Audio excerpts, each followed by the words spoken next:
रेफ्रिज cycle जो है, उसमें मैंने आपको 4 चीज़ें बताई थी। कंप्रेसर, कंडेंसर, रेफ्रिजरेंट और इवेपोरेटर। ये बुनियादी चीज़ें हैं। इसके अलावा भी चीज़ें होंगी, उनका ज़िक्र बाद में करेंगे। सबसे पहले हम कंप्रेसर को लेंगे। कंप्रेसर जो है, ये क्या काम करता है? इसका काम ये है कि रेफ्रिज साइकिल जो है, उसमें इसका बड़ा अहम किरदार है। इसने इवेपोरेटर से कम दबाव वाले, कम दर्जे वाले बुखारात रेफ्रिजरेंट को बज़रिया सक्शन अपने अंदर खींचना है इसने।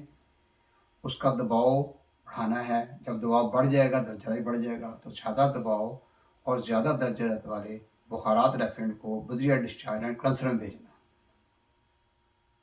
आगे कंडेंसर का किरदार है कि उसने अपनी हीट खारिज करनी है। तो कंप्रेसर जो है, ये बहुत ही अहम है, बहुत अहम चीज़ है। जो कंप्रेसर को नहीं समझेगा, वो काम को समझना मुश्किल हो जाएगा। तो कंप्रेसर जो है, उसके तमाम पार्ट्स को समझना, उसके काम को समझना, कंप्रेसर ठीक है कि नहीं ठीक है, ये सारी चीज़ें हैं। तो सबसे पहले मैंने आपको बता दिया है कि कंप्रेसर क्या काम है। अब इसकी अक़साम हैं। एक रेसिप्रोकेटिंग कंप्रेसर है, दूसरा रोटरी है, तीसरा सेंट्रीफ्यूगल है।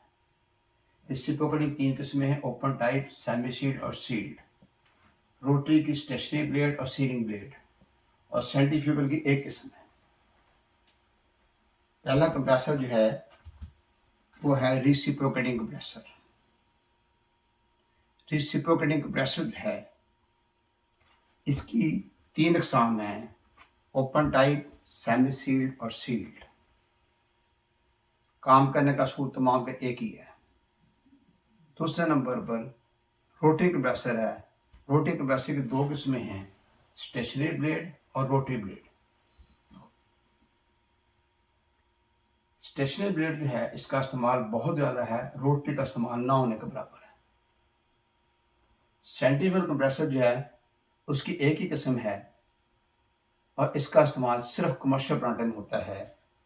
इसके ज़रिए रेफ्रिजरेशन यानी फ्रीजिंग का अमल जो है, वो नहीं किया जाता, सिर्फ एक निशी के लिए इस्तेमाल होता है। और बहुत बड़े साइज़ के अंदर होता है। बहुत बड़े यानी बिल्डिंगें, जो बहुत बड़ी बिल्डिंगें हैं, उन पर वहाँ पर यह प्लांट नस्ब किया जाता है, जिसके अंदर इस कंप्रेसर का इस्तेमाल होता है। बड़ा सादा सा कंप्रेसर है, बड़ा आम सा कंप्रेसर है, लेकिन इसका इस्तेमाल जो है इंतहाई कम है। रोटरी कंप्रेसर जो है, रोटरी जो है, ये हमारा दूसरा कंप्रेसर है। ये जो है, ये ऐसा कंप्रेसर है जिसका इस्तेमाल घरेलू यूनिटों में होगा, कमर्शियल यूनिटों में नहीं होगा।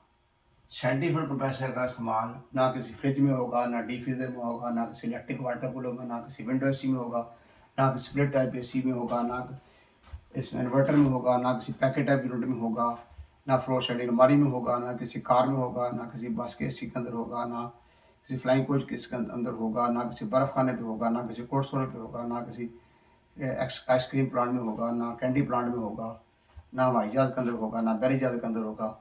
इसका इस्तेमाल सिर्फ कमर्शियल प्लांटों में एक नशीन के लिए होगा, सेंट्रीफ्यूगल कंप्रेसर का इस्तेमाल। बाद दफ़ा इंटरव्यू में पूछ लेते हैं भी सेंट्रीफ्यूगल कंप्रेसर कहाँ इस्तेमाल होता है, नो फ्लास्क में होता है, कोई डेड कूल में होता है। अब कोई तुक्का लगाता है, कोई डेड कूल लगाता है, नो फ्लास्क, दोनों का जवाब गलत होता है। तो सेंट्रीफ्यूगल इस्तेमाल होगा सिर्फ कमर्शियल प्लांटों में, बड़े प्लांटों के अंदर। और डोमेस्टिक और कमर्शियल में क्या फ़र्क है? हमारी टेक्नोलॉजी के मुताबिक जो यूनिट 3 टन से छोटे हैं, 3 टन से कैपेसिटी कम है, उन तमाम को हम डोमेस्टिक कह देते हैं, और उनसे जो बड़े हैं वो कमर्शियल के अंदर आ जाते हैं। बाज़ 4 टन की अलमारी भी डोमेस्टिक में इस्तेमाल करते हैं, कमर्शियल में इस्तेमाल कर देते हैं। अब ये डिपेंड करता है इस्तेमाल के ऊपर। अब बहुत सारे लोगों ने जो डोमेस्टिक एसी हैं, विंडो टाइप एसी हैं, या स्प्लिट टाइप एसी हैं, इन्वर्टर हैं, उन्होंने दुकानों पे भी लगाए हुए हैं। उसका मतलब ये नहीं कि वो कमर्शियल हो गए हैं, इस्तेमाल उनका कमर्शियल है। हमारी टेक्नोलॉजी के मुताबिक हम उनको डोमेस्टिक ही कहेंगे। रेफ्रिजरेटर वैसे डोमेस्टिक हैं। अब बड़ी बड़ी रेफ्रिजरेटर होती हैं शीशों वाली, जो कि मार्ट पे पड़ी होती हैं, इस्तेमाल तो कमर्शियल लेवल पे हो रहा है, लेकिन हम उनको डोमेस्टिक ही गिनते हैं, क्योंकि उनकी कैपेसिटी बहुत ज़्यादा नहीं है। लेकिन जो बड़े प्लांट हैं, ठीक है, जैसे कोई 10 टन का प्लांट है, 15 का है, 20 टन का है, 50 टन का है, 100 टन का है, 150 टन का है, 200 टन का, उससे बड़े हैं, तमाम कमर्शियल के अंदर आते हैं एज ए टेक्नोलॉजी। वैसे इस्तेमाल जो है ना डोमेस्टिक कमर्शियल, कमर्शियल डोमेस्टिक का किया जा सकता है, कोई पाबंदी नहीं है। तो रोटरी कंप्रेसर जो है उसके बारे में ये देखिए कि स्टेशनरी ब्लेड रोटरी कंप्रेसर का इस्तेमाल जो है बहुत ज़्यादा है। मैंने बहुत सारे कंप्रेसर जो खोले हैं, काटे हैं, रशिया के भी काटे हैं, चाइना के भी काटे हैं, जापान के भी काटे हैं, अमेरिका के भी काटे हैं। सिर्फ इस लिहाज से अंतर देखा जाए कि इसमें रोटी ब्लेड कौन सा है, स्टेशनरी ब्लेड कौन सा है। उसमें जो भी काटे हैं स्टेशनरी ब्लेड वाले नजर आए हैं। रोटी का किताबों में लिखा हुआ है, होगा, मैं ऐसे इख्तलाफ नहीं करता, लेकिन मुझे आज तक नज़र नहीं आया ये कि किसी के अंदर जाने ये स्टेशनरी पर रोटी ब्लेड हो। तो यहाँ पर जो है स्टेशनरी ब्लेड का इस्तेमाल जो है बहुत ज़्यादा है। ये छोटे भी काटे हैं, बड़े भी काटे हैं। इसमें ये रोटी कंप्रेसर का इस्तेमाल रेफ्रिजरेटर में भी किया जाता है। दुनिया की सबसे महंगी रेफ्रिजरेटर जो है वो फ्रिजिडेयर की है, अमेरिका की, उसके अंदर इस्तेमाल किया गया है रोटी कंप्रेसर का। बड़ी मकबूल है और काफ़ी अरसे तक सही चलती है। उसके अलावा उसकी शक्ल चेंज करके जापान वालों ने भी रोटी कंप्रेसर बनाया है, उन्होंने भी इस्तेमाल किया है, नेशनल फ्रिज के अंदर इस्तेमाल किया और फ्रिजों में भी इस्तेमाल किया है। तो लेकिन ज़्यादातर रेफ्रिजरेटर्स के अंदर कंप्रेसर जो है वो रेसिप्रोकेटिंग सील्ड हैं, किसी की जगह रोटी कंप्रेसर इस्तेमाल हुआ है। उसके अलावा जो है जो हमारे स्प्लिट टाइप एसी हैं उनमें पिस्टन टाइप यानी रेसिप्रोकेटिंग कंप्रेसर का इस्तेमाल हुआ करता था काफ़ी, लेकिन अब काफ़ी अरसे से 20-22 साल से उसका इस्तेमाल कम होना शुरू हो गया और रोटी कंप्रेसर का इस्तेमाल ज़्यादा हो गया।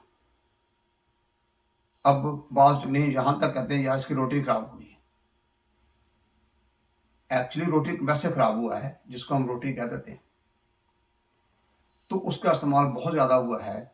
लेकिन उसकी प्रॉब्लम ये है कि रोटी कंप्रेसर की रिपेयरिंग जो है तकरीबन नहीं है, ना होने के बराबर है। इसको रिपेयर बहुत सारे लोग करते नहीं है, टाइम ही नहीं वेस्ट करते। वो रोटी ख़राब हो गई, रोटी कंप्रेसर ख़राब हो गया, उसको निकाला, दूसरा लगा दिया, वो कबाड़ में दे दिया।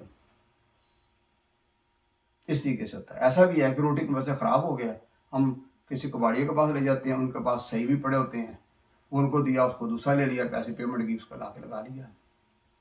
उसमें से कुछ ख़राब भी होते हैं, ठीक भी होते हैं, वो अगली बात है। बात तो रोटी कंप्रेसर जो है उसकी रिपेयरिंग तकरीबन न होने के बराबर है। इसका इस्तेमाल रेफ्रिजरेटर्स में थोड़ा सा होता है, स्प्लिट टाइप एसी में और इन्वर्टर एसी में इसका इस्तेमाल बहुत ज़्यादा हो चुका है। उसके बाद रेसिप्रोकेटिंग कंप्रेसर जो है, इसमें ओपन टाइप कंप्रेसर जो है ये ऐसा कंप्रेसर होगा जिसकी कंप्रेसर ज़्यादा है, मोटर ज़्यादा है। अब मोटर ने चलना है, मोटर के साइड्स पे एक शाफ्ट है, उस पर पुली लगी हुई है और जो कंप्रेसर है उसकी शाफ्ट पर फ्री व्हील लगा हुआ है जिसको फ्लाई व्हील कह देते हैं हम आमतौर पर। तो एक बेल्ट लगाकर जब मोटर चलेगी तो वो फ्लाई व्हील घूमेगा, उसकी शाफ्ट घूमेगी, कंप्रेसर चलेगा तो प्रेशर क्रिएट करेगा। अगर मोटे की रफ्तार बढ़ा देंगे कंप्रेसर की रफ्तार बढ़ जाएगी, मोटे की रफ्तार कम कर देंगे कंप्रेसर की रफ्तार कम हो जाएगी। इसी तरीके से अगर मोटर से पुली बड़ी कर देते हैं कंप्रेसर की रफ्तार बढ़ जाएगी, पुली छोटी कर देता है कंप्रेसर की रफ्तार कम हो जाएगी। अगर फ्लाई व्हील छोटा कर देता तब भी उसकी रफ्तार बढ़ जाएगी। इस तरीके से ओपन टाइप कंप्रेसर जो है उसकी रफ्तार को ज़्यादा या कम किया जा सकता है। अगर उसकी मोटर ख़राब हो जाए तो उसको मोटर को ज़्यादा ठीक कर किया जा सकता है, कंप्रेसर खराब उसको ज़्यादा ठीक किया जा सकता है। यानी एक होल के अंदर बंद नहीं होता है, ज़्यादा होते हैं।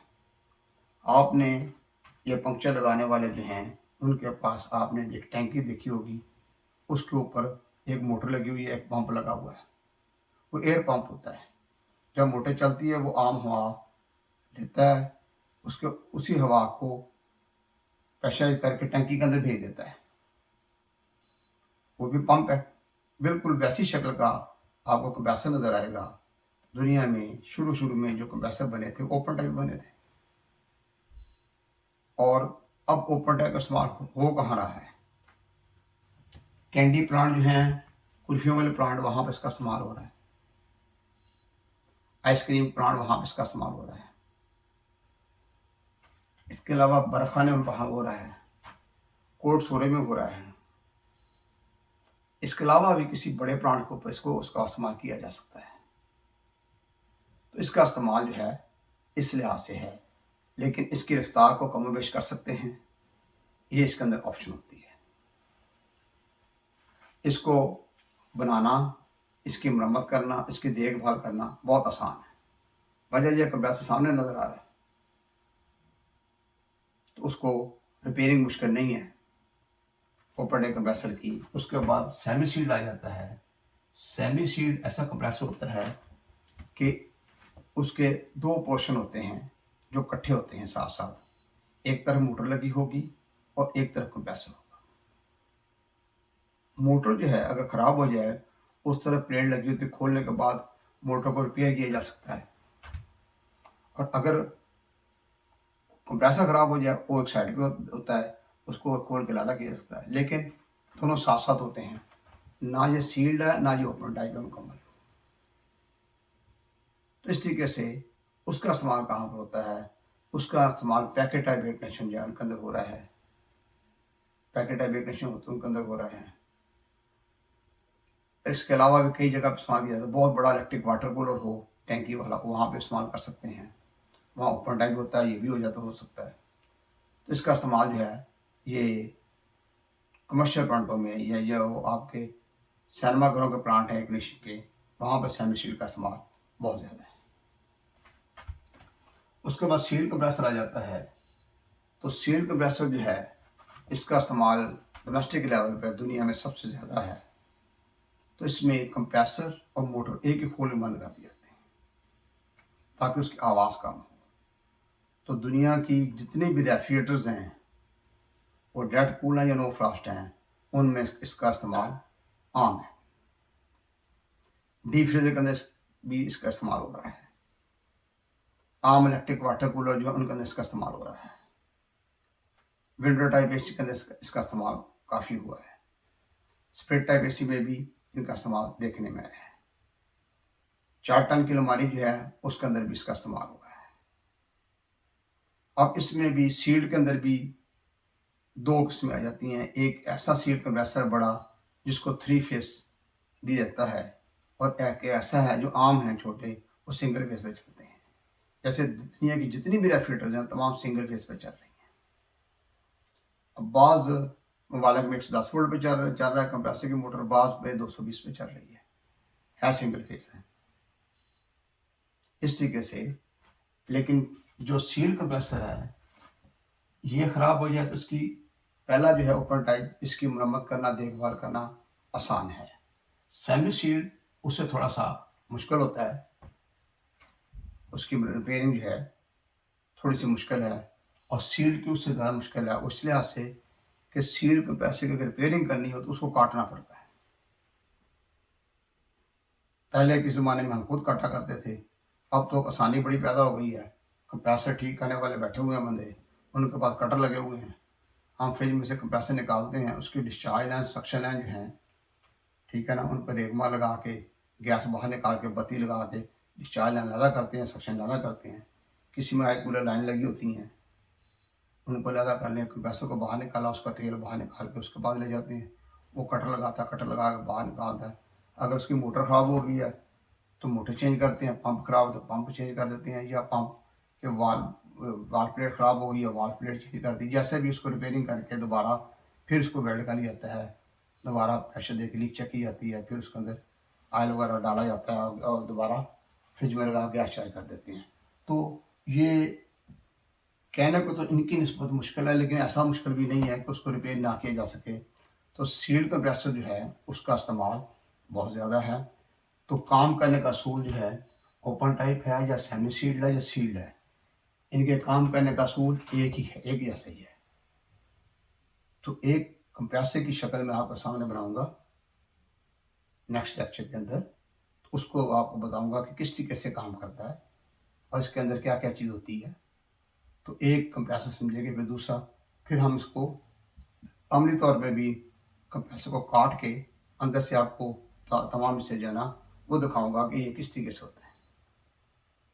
फिलहाल आप इसको ये समझ लें कि कंप्रेसर जो है उसकी 3 अक़साम हैं। Number 1 reciprocating. अब रेसिप्रोकेटिंग को जो पढ़े लिखे नहीं है वो इसको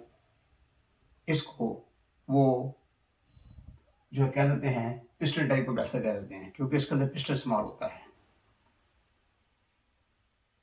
तो जो रोटरी है वो दूसरा हो गया, सेंट्रीफ्यूगल तीसरा हो गया। तो जो रेसिप्रोकेटिंग कंप्रेसर है, ठीक है ना, इसको हम रूटीन में रेसिप्रोकेटिंग इसलिए कहते हैं कि इसके अंदर एक सिलेंडर होगा, बुनियादी तौर पर कम से कम एक सिलेंडर होगा और एक पिस्टन होगा। तो अब पिस्टन जो है वो इसके सिलेंडर के अंदर ऊपर से नीचे, नीचे से ऊपर हरकत करता है।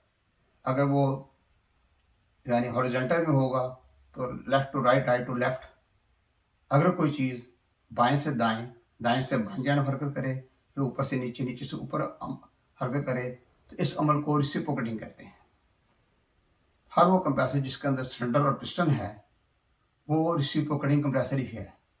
सादे लफ्ज़ों में हम उसको पिस्टन टाइप ही कहते हैं।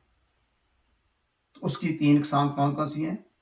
ओपन टाइप, सेमी सील्ड और सील्ड। रोटरी जो है उसकी कितनी अक़साम है? 2, सील्ड और स्टेशनरी ब्लेड और रोटरी ब्लेड। सेंट्रीफ्यूगल की एक ही किस्म है। इनको ज़हन में रखिएगा, ठीक है। आगे फिर आपके सामने शक्ल बना के फिर आपको मैं समझाने की कोशिश करूँगा कि ये रेसिप्रोकेटिंग कंप्रेसर किससे कैसे काम करता है।